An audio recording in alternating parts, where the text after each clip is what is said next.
and welcome to the Happy Hour. And boy, are we happy tonight. We are so thrilled and honored to have Marla Wynne Ginsburg here, who's just our idol. She's funny, she's kind, she's bright, she's incredible, and she's 100% the model of a morph mom who went through a reinvention. And wait to hear about the reinvention she went through. After 20 years behind the camera, she's one of the highest ranking TV executives in television in Europe, based in Paris, produced innumerable shows, including Highlander and La Femme Nikita. In 2008, she went through that pivot in 2009 and reinvented herself as a fashion designer. Not just a fashion designer, but now, as you would know, a multi-million-dollar global lifestyle brand, Marla Wynne. We've all seen this on HSN, QVC, Chico's, you name it, it's there. And it's not just clothing. Wait till you hear what it has expanded into, from jewelry to home to masks, which we can't wait for anything she's got. And men. Men's wear. Now you know where it's going to go tonight. I don't manufacture men, but I'm going to make clothes for them because their wives buy their clothes. Why shouldn't I be making them? That's right. So, and I'm thrilled to have my co-hosts here tonight, Seema, Elizabeth, Dina, and Kathy. And sadly, Stephanie cannot make it tonight, but she sends her wishes. And we also just want to start off with, normally we would cheer Stephanie's drink. Tonight, this is in honor of Stephanie, who was not able to make it, but also to Elizabeth's 20th anniversary. Cheers and happy anniversary. That's lovely. Thank you. Cheers, guys. So we have a lot to cheers tonight. Everyone being here, Elizabeth's anniversary, and Marla's reinvention, because her story is so good and so helpful and really honest. And that's what I think I just love so much about it, because nowadays, God knows, we need the honesty. We need to know that things don't always work and you can get back up again. And there's an expression that Marla uses about collateral beauty, and I can't wait to talk about that tonight. So without further ado, welcome, Marla. We're thrilled to have you. Thank you. Good to be here. Good to be here. Thank you for asking me. Thrilled that you said yes. You know, I'm not terribly busy at night these days. Okay. So I'm like an easy date. Actually, I'm a cheap date, actually, too. You know, I bring my own liquor and yeah. Well, then you're welcome anytime. There you go. So we started to talk about what an incredible career you have, and also what an incredible reinvention you had in the middle of it. So let's go back to the days behind the camera and how that all started and how that progressed to now you being one of the most well-known faces in front of the camera on HSN and everything else that you do. Well, I don't know how well-known I am, but I do know I'm definitely lucky. And I've been lucky every step of my career. You know, I'm a nice Jewish girl whose parents said, like, if you're not going to marry a doctor or a lawyer, you need to at least become one of them. And so I applied to law school like a dutiful daughter, hated it, dropped out. What I really wanted to do was be an actor. And I was in Chicago and I studied at Second City, loved that, but I had to support myself because my parents certainly weren't going to, after school, it was like, you're out of school, you're on your own, good luck. So I ended up in advertising, hated that. But I finagled and faked my way into interning, in a sense, for a number of little TV shows in Chicago, one of which was for the Chicago Board of Rabbis. And one person got sick, one person got promoted, whatever. Next thing I knew, I was a producer doing something I knew nothing about and won an Emmy. And that Emmy just catapulted me quickly into a lot of unexpected things. So when Entertainment Tonight first started, I was the producer who did everything between the two coasts. That led to me eventually ending up in LA. That ended up with me having a really wonderful career in television, except I hated LA. So with a very practical move, I moved to Paris, where I did not speak the language. And, you know, like, good planning, but, you know, I was a kid, what do I know? But I got a great job and I launched an international TV division there. And after many years of being there, you know, I met my Prince Charming, had some kids. Prince Charming got less charming, got divorced, and moved back to the US under contract to ABC. And then came the writer's strike. And there I am with this house and these two kids who like wanted to eat and go to school. It was so annoying. And I just really didn't know what to do. So I just oddly went out, bought a sewing machine and started a whole new career. Now, where did you get the inspiration to go from this big television career to to fashion? Like what was it that made you decide to make that Well, pivot? I always knew that the television industry is an industry that eats its young, and I had just slammed into menopause. So I knew my days were numbered, right? People my age in high ranking positions are either super, super high, but, or you know, I mean, it's a, finding someone my age in the entertainment industry is kind of like, you know, finding a natural blonde in Beverly Hills, said the natural blonde. And I just had always had two dreams. One was to be a talk show host, because I'm sure there are people who'd pay to shut me up. So I thought, well, maybe I can get paid to just keep talking. And the other thing was I always loved fashion. And when I lived in Paris, I was very, very lucky because I fell into a group of people who included many of the senior people at LVMH and Dior. And I got front row seat on what it is to do all that. And I was always fascinated. So I always thought, okay, my second act, I'll be a talk show host or I'll make clothes. Both were incredibly practical choices. And nobody apparently wanted to hire me as a talk show host. So I bought a sewing machine. And it's just that simple. And when you did that, were there any regrets leaving the television world behind? Well, the television world sort of left us. I mean, in 2007 and 8, there was a writer's strike, and I had been through it in the 80s because, yes, I'm just that old. And I just knew this was going to be a long one, and I knew they would force majeure anybody who was making the kind of money I was.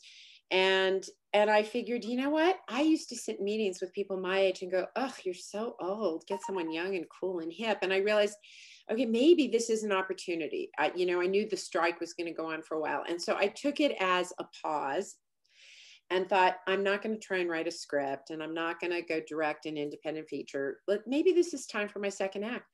I got to interject on a question there. So when you were in the dark days of 2008, what got you through? What did you tell yourself to kind of get you through to the next thing? Oh, well, wine and cigarettes got me through a lot of it. Okay.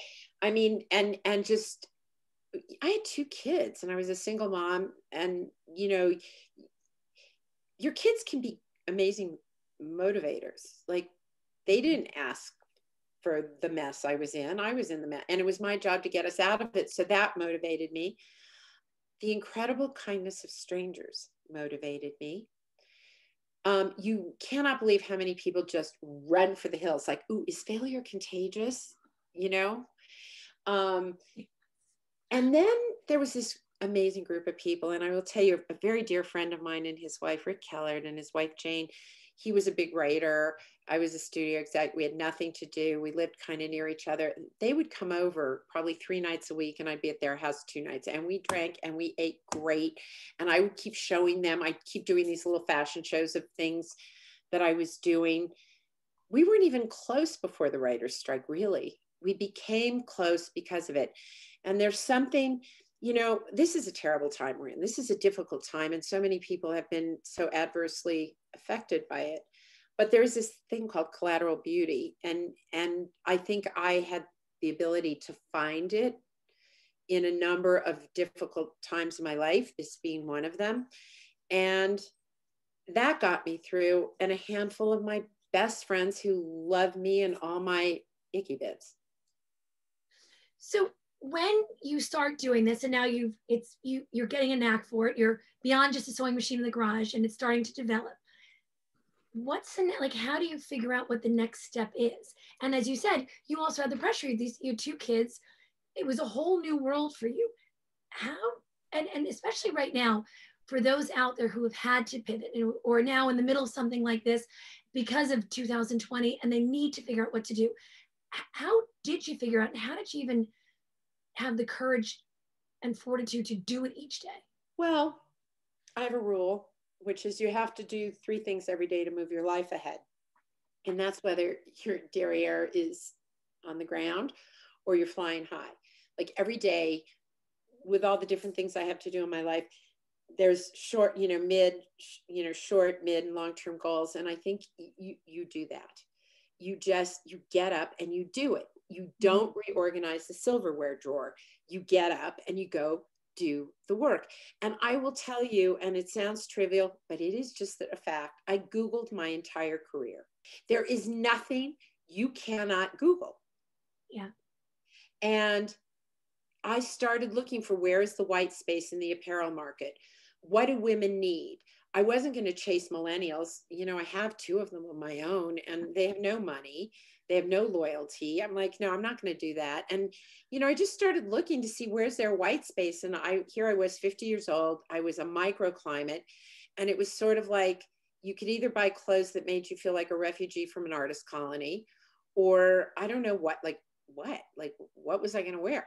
And having lived in Paris all those years, I thought maybe I can create something that's cool and hip that I want to wear despite my advanced age that my daughter would steal from my closet. That was like the ultimate litmus test. Like, could I make something an 18-year-old wants to wear? I'm not going to make clothes for her, but I'll be really happy if she steals them. And so I just literally did market research. I talked to people. I thought about what I want, and I shaped a collection that represents my style. It's not for everyone. It's a very distinct style. And I just said, I'm going to stay true to who I am. And I'm going to make things that I love and that I want to wear. And since I knew nothing about fashion, I really couldn't make any mistakes. Sometimes ignorance is really bliss, because people who've been in the industry long, well, that's not how it's done. Well, why? Why is it not done that way? And so quite ridiculously, I mean, really from a sewing machine to where I am today, I mean, am I lucky? Yes, a lot of luck. But I'm telling you, Google it. Google it. How did you make the step to, like we said, behind the camera, in front of the camera? How did you get to HSN? How did you, and what is that world like? That's a good, everyone is watching like, you. It's exactly like that movie Joy. It really is. There are days when I do a couple $1 million in sales and I've blown through, 30 or 40,000 units of stuff. And I feel like a game show contestant jumping up and down with excitement. And I've been at it now almost 10 years. But the way that it happened was I called my agents who'd been my agents when I was in television. And I asked if I could come see them. I knew they had a licensing division. And my only prayer was I wouldn't run into anybody really important there, because I was schlepping a rack of samples that I made in my garage. And of course, I walk into CAA, and the first thing that happens when they go to send me up is the elevator doors open, and Brian Lord, who's one of the owners, standing there going, "What are you doing with your closet in my elevator?"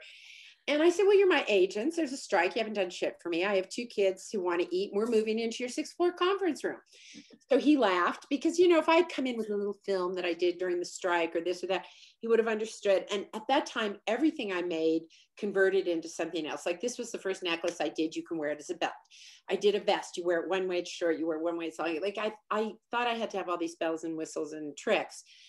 And I went in and I gave them my spiel and showed them what I was doing. And they said, do you know about QVC and HSN? I went, no. Like, ooh. And he said, well, don't ooh it, because I think we should take you there. And so sure enough, they set up a meeting for me. I went in with these clothes. The first thing I did was cut myself on one of the racks and bleed on their nice white wall. I was just a hot mess, but I just kind of went with it. My training at Second City taught me, if someone throws you like a sack of duty, catch it and make it into something wonderful. So I was my own massive duty, and I was making a mess of it, and I just went with it. So I was unlike anything they had seen, because everybody comes in and they're very polished. And, I probably have been bleeped more times than anybody in the history of retail television. And I just told them what I did, and I told them my story, and they ordered clothes from me. And then I had a problem. I had to get them made. And it was just, it was a crazy experience. And then I decided, well, if I can make clothes for them, maybe I can make clothes for somebody else. So everything I made for HSN, I did like in modal and silk, and Nordstrom's picked up my line. So here I went from Google how to make a pattern for a t-shirt to like, oh yes, I make clothes. I'm a designer. Luckiest person you've ever met. Well, with that, any advice again to someone watching right now who's struggling, who's worried, but ready to take the leap? If you were to say one word to them, one thing to get them. I can't do anything in one word. Okay, get 2. Just do it. If you try to be perfect, that's your enemy. If you don't think you're going to fall, you're crazy. If you're not making mistakes, you're not learning. The difference between people who dream of doing things and people who do them is some people dream and other people just get off their tushy and do it. And I'm a doer. And it will be scary. It will be lonely. It will be frightening. You will feel at times pathetic. That's okay. That's normal. You're going through a rebirth. I don't know about you, but I didn't find the 2 times I did it so easy, you know, and when you rebirth your life, you're giving up who you were. You're in free fall looking for who you can be. So you just have to stop thinking about what you don't know, reach out to people, let people know you don't know, be honest with yourself and with others, and just get up every morning and do it. I love that you share the good and the bad, because the bad's really what we need to hear. We have a few of our co-hosts who've all reinvented as well. And Elizabeth, who has reinvented many times and now most recently a realtor, but also has an incredible newsletter and tips for us every single week. And Elizabeth, I'm going to ask you at this point to share some of the tips that will get us through this week as we're struggling with all the bumps and the icky bits. We can then turn on something great on TV or pick up a good book to get us through them.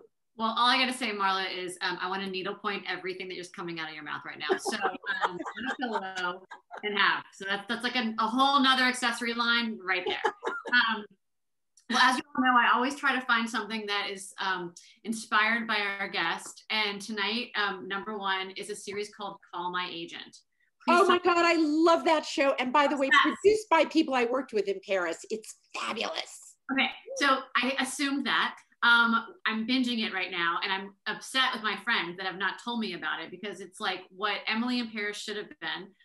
It's Devil Wears Prada meets like CAA in Paris. It's all true. It's so great. It's so fabulous. And my daughter and I are watching it, and she's also in French class in 7th grade. So we're also learning how to speak French because it's in French.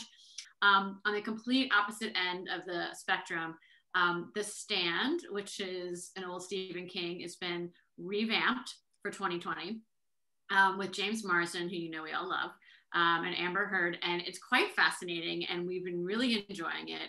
We're caught up right now, so we're waiting for the next episode on Thursday. We're big Stephen King fans in this household. On the complete opposite end, there's a new Studio Ghibli film, and you know I love my Japanese animation. And there's a new one called Earwig and the Witch. It came out today in the theaters. Friday, it will be on HBO Max. So that is something to watch with the family.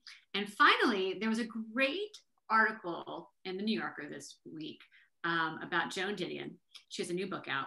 And so there's a couple articles that have come out about revisiting things that you've already read. So Joan Didion's White Album is one of my favorite books. It's ripped up and torn. It's about her time in LA, everything from the Manson cults to the Black Panthers, Time with the Doors. And they're short essays, and it's Joan Didion's voice, whom I'm obsessed with, and I've always been obsessed with. And I think that it's something that is an easy read for people to do something little and short. You don't have to jump into a big old novel like I just finished. And so I highly recommend a little Joan Didion. Now you're set for the week. We've got this and HSN, so we know what we're going to do. But the next question is, how are we going to pay for it all? So now we go to our next Morph Mom, Kathy, who went through quite a reinvention as well. And Kathy, tell us what your financial tip is this week and how it sort of ties into everything we've been talking about. Okay. You know, sometimes I just make my tips up in my head as we talk because they sound so. Marla, I'm a big progress over perfection. So I loved that you brought that up. And I would say also the fact that 2008 was a disaster for you. I'm sorry that I did not know you then and that I was not your financial advisor, because I would not have let you in a disaster. That being said, a mess of things, honey. That being said, I think it's a great point to say it's never too late to start. You know, it's like here, you know, Marla had a great career, ended up in a financial position where she would have preferred not to be in, and clearly went and worked to rebuild. So I would say for everybody, start today. It's never too late. Start putting some money away for the rainy day fund, the emergency fund. Put some money away for your long-term future. Just take little pieces and put it aside on a regular basis so you won't miss it, and put it away from your regular account where you spend money. And eventually over time is your friend. You will build money and you will build wealth, and you'll have something to fall back on in your future and hopefully enjoy after you are finished being a Uber success like Marla. How's that? And similarly, Dina, and I'm sure having gone through this year, who runs a company, understands everything that you're saying as well. And Dina each week highlights another company out there, or business person or businesswoman out there who's going through something who we should give a shout out to, because God knows this year we need to shout out to everybody. So Dina, I'm going to hand this off to you now, and I'm sure you can relate to what Marla and Kathy were just talking about as well. Absolutely. Marla, you're so inspiring. It just makes me, today I felt like just giving up on everything one of those days. So it's really inspiring to hear you. Thank you for sharing. Vodka, honey, vodka. Or wine. That's what I keep on telling them. They don't listen to me. I'm so happy that you said that. So if you have school-age kids, you probably know fidget toys are really popular, especially because it's been like a tad bit stressful the last couple, year and a half or so. My daughter loves them. This is a Simple Dimple. This is a Pop-It. So enter this week's entrepreneur. Her name is Alexandra Cannell Harold. She's a Denver-based entrepreneur. And she also has dyslexia, ADHD, and anxiety, which inspired the online shopping site that she launched a few years ago called pattyandricky.com. It was inspired by her disabilities, and fidget jewelry is just one of the things on there. It's an adaptive fashion marketplace for people who have disabilities or have chronic conditions, aging seniors, caregivers, and I just love everything on the site. There are things like colorful wheelchair bags, just to kind of make these experiences a little bit easier. Magnetic clothing, jewelry for a cochlear implant, braille printed jewelry, wheelchair accessible rain capes. She got this together. She has over 100 designers who are contributing to this marketplace, and I haven't seen anything quite like it. It's so inspiring. They're arm slings, so if you have a temporary thing that's going on and you want a designer arm sling made of denim or flannel or beaded, eye patches, very common among kids who are going through when they're young with their vision, wheelchair gloves, walking sticks. But right now, fidget stuff is trending, fidget jewelry especially. It's just really helpful way to deal with anxiety. I'm wearing one of her necklaces. You can see there's these, you probably can't see because it's tiny, but there are little beads on it that you can sort of fidget. And one of the most popular fidget items I don't have on me, but it's a ring that you can just like, with the little beads, you spin it, right? You've seen those. So my daughter loves this stuff. She has like 2 boxes of them, but I wanted to just read you the inspiration. And I don't normally read quotes, but this one really moved me from the entrepreneur, Alexandra. After my mom, Patty, was diagnosed with a brain tumor, she needed a cane to help her walk. A fashionable and fun woman. P.S. Both her parents worked in fashion in New York, which also inspired her. She wanted a leopard printed cane. The choices in most stores were clinical and boring. I eventually found her a pretty pink cane with roses. The cane meant a lot to my mom, not only because it was her vehicle, but also a very stylish talking piece that made her feel beautiful. I had learned that fashion has the power to support individual needs while giving people the opportunity to express themselves. My cousin Ricky was unable to walk or verbally communicate, yet he showed me that communicating through our eyes and facial expressions can be just as effective. Together, Patty and Ricky form the inclusive lens through which I see the world. And our mission is to continue to spread love, understanding, and acceptance that Patty and Ricky passed on through their lifetimes. I just loved that quote. Sorry that was a bit long, but I wanted to share it with you. The site is pattyandricky.com. And I think it's a really unique site. I just went there, and I have to tell you, first of all, I'm in Denver and I would love to meet her. So I hope you will connect us. I will. Also, I think that there's a huge need out there for this kind of thing. So see if we can't cook up some trouble. I love this idea. Oh, Marla, that's wonderful. Thank you. My pleasure. See, it all happens here at the Happier Hour. Now I'm happier because of that. There could be a connection. And we're all about to get a little bit happier now because we've heard Marla's story, how she went through it, the ups and downs. But now we're going to get a little bit of insight into behind the scenes of Marla. So Seema, I'm going to ask you to now take us there. Hi, Marla. It's so great to see you again. A little different than our Montclair conference. Yeah, Am I right? It's very dignified. Mary Giuliani and I were just out of control, I think. And Sally Jesse, shall we?